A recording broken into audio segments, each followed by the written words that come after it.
Hi everyone, welcome back to another video from Wake&Tech.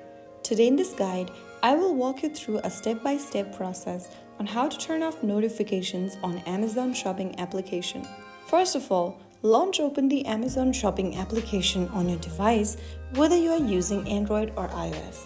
Make sure that you are logged into your account as well. From the home page of Amazon Shopping, tap on your profile icon at the bottom of the screen. Once you do that, from the profile section, tap on the gear button at the top. This will open up the app settings. Tap notifications. Inside notifications, you will see several different options such as account and delivery, deals and recommendations, and feedbacks. Select any one option. For example, I'm gonna tap on the feedbacks option. There you will see a toggle button. Turn off the toggle button for any notifications you don't want.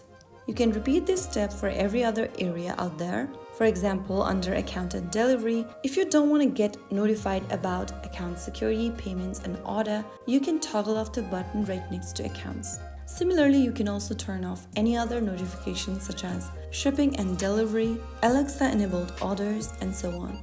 Simply turn off the switch for any other notifications you don't want to receive, and after you do that, you'll be able to turn off notifications on Amazon app. So that is how it's easily done. If you found the video helpful, don't forget to like, share, and subscribe. I will see you in the next episode. Thank you for watching.